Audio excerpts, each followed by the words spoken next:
What is up, my friends? You are very welcome along to the first of two videos that I'm going to be recording for you this evening on the late night agenda. The first one, this one, is going to be around QIA and their want or willingness to invest in Liverpool Football Club. And the second one will be a frank and honest conversation around where we are right now with Mo Salah, and is he dropping off, or are we just not getting the best out of him?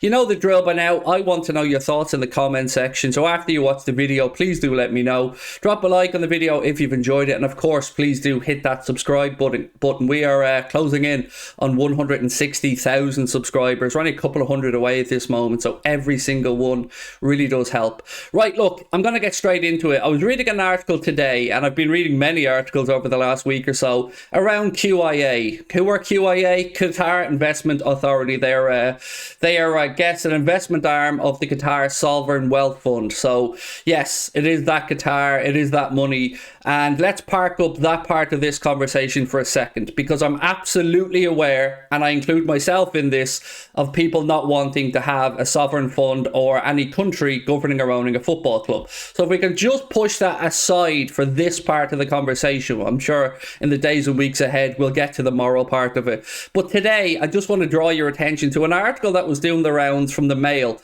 Now, usually when I say the Daily Mail, we all have a good laugh and throw our heads up and go off the Mail. But to be fair to the Mail, they've done some really good investigative journalism in recent years and months, particularly around the Manchester City situation. So they've been speaking, or one of the journalists have been speaking, and they've basically said that the QIA investment fund are open to a full takeover or acquiring a majority stake, but are willing to walk away from the potential to buy into Liverpool Football Club if a deal can't be struck. Now, this has been played down quite a bit from the FSG side or the Liverpool side, and understandably so. They don't want to play their hand too early here, but I put it to you like this, my friends. Whatever happens, we need fresh investment. We need money to allow Jurgen Klopp to go out there and develop and build his second squad. As I sit here recording this video, it's about 2.5 hours after I watched Arsenal against Manchester United. And you know what? It was a cracking game of football.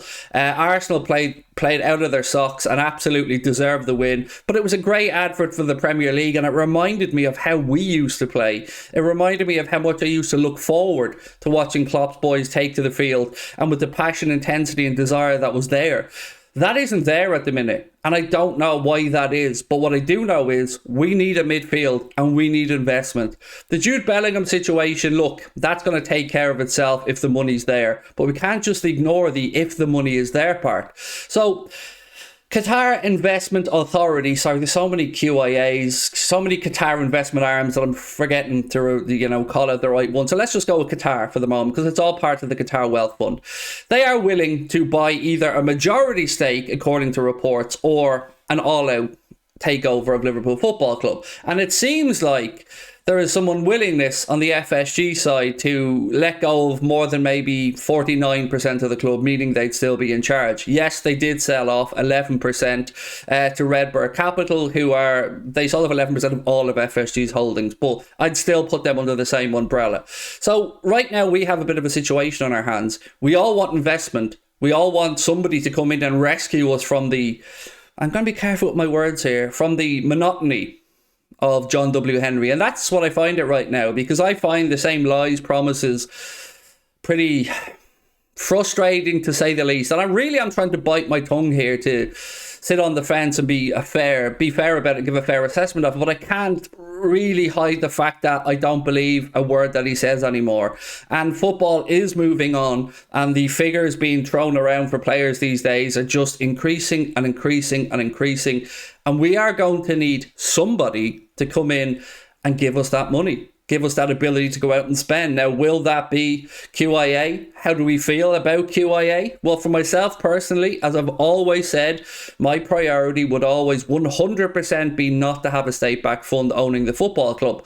But I'm also not an idiot, and I'm not naive. I do see the way football and sport is going, and I'm not one of these if you can't beat them, join them people, but I am a realist. And what I realised during both the World Cup break and during COVID was that I personally just simply cannot live without Liverpool Football Club in my life. So does that mean that I'm going to have to swallow some hypocrisy perhaps to carry on watching the club that I love? maybe, I'd do so with a bit of a heavy heart, but also I do want rid of John W. Henry, and I can't stress this enough. I do not buy into anything he says anymore. The Super League was the end of it for me. So look, would I like Qatar to come in with a partial takeover or a full takeover? In all honesty, I'd rather see somebody come in with a full takeover of the club, because a partial takeover, it still leaves some instability for me. It still leaves some potentially bumpy roads ahead, because the thought process would be that if somebody bought in as minority shareholder, and let's use QIA for this example, they would probably look to increase that stakehold and take over the club in the future. Understandable. So why muddy the waters and why wait about when you can sell up now? Well, I guess the answer is probably from John W. Henry's part, sheer greed. Because that's what they're in this for. They're a hedge fund. They're in this to make money. And we know that they haven't taken money out of the club. So the sale of the club was always going to be their cash cow, the golden goose. So where are we with it then? Quite frankly, nobody knows at this moment in time. But it is absolutely certain that QIA are interested in buying into or buying Liverpool Football Club. Now, there are a couple of things to overcome if that was to happen. Obviously, there is the whole point that Qatar and the Qatar, another investment fund or another branch of the Qatari sovereign fund, own PSG. So they couldn't, in theory, own all of Liverpool Football Club and own all of PSG and have those two competing entities in the Champions League. So something there would have to give, or they would have to find a loophole or a way around the current process. Now, there seems to be plenty of loopholes doing the rounds. We've seen the Salzburg and Leipzig situation, and we've seen some others as well. So I've no doubt they can overcome that part of it, or they'd find a way to overcome it. Next comes the obvious question that many people ask is, why would FSG sell? And I've seen this on Twitter. I've seen some accounts on Twitter say this. Why would FSG sell up a percentage of the club and not just take the money? So for instance, why would they sell, let's go with 35% of Liverpool Football Club, and not just take all of that money, put it into the bank account and run off into the sunset with it, or buy a new yacht or whatever it is? Well, I guess, as I've said before, it's probably hoping that that person, that partner who would come in, would increase the value of the club in the long term, and thus meaning if they sacrifice that 35% or a big chunk of that cash injection to allow Liverpool to spend the money, they would hope that that would increase value. And in the long term, if you do your maths, they would hope that they get a bigger payday. For me, I just want rid of them at this point, and I'm getting sick of hearing people talk down to other people who want rid of them. I'm getting sick of people trying to feel superior. I'm getting sick of fans trying to belittle other fans for just having an opinion, for wanting to be competitive, for wanting to push on and not stand still. So yes, we all understand that we're lucky to have the situation we have with regards to the manager, the seasons we've had, the players, but we also understand, and we've learned from past mistakes, that you cannot just sit on your hands. You have to strengthen from a position of strength, or you start to fall away. And that's what we're seeing here. One midfielder in the past 4 transfer windows, or I think since 2018, if I'm not mistaken, one midfield signing. That isn't good enough. We have allowed our midfield to age, and not gracefully, I shall add, because remember, when you play in a Jurgen Klopp midfield, you need legs. So ultimately, my friends, we need money. And to those fans that are out there constantly just laughing at people, or I understand when people were talking about the protests, there was people obviously saying not the great way to go about it. And I believe and support in that. I personally think that it should be kept out of the stadium, and I think that we should be encouraging Klopp and the players. So I'm all for that. But I don't like people being belittled for wanting better. We don't all have to agree on everything, but we all agree that we want Liverpool Football Club to be competitive. So can all the top Reds out there that like to just feel superior to other people just give it a rest for a second? You are no better than anybody else. You have no airs or graces about you just because you happen to go to the games or have a ticket. And I took a little bit of offence, if I can call it that, from an article I read on The Athletic yesterday. And I don't think Caoimhe O'Neill, maybe she did, but I like to give the benefit of the doubt, I don't think she meant to insult Liverpool fans, but she did speak specifically about two sets of fans.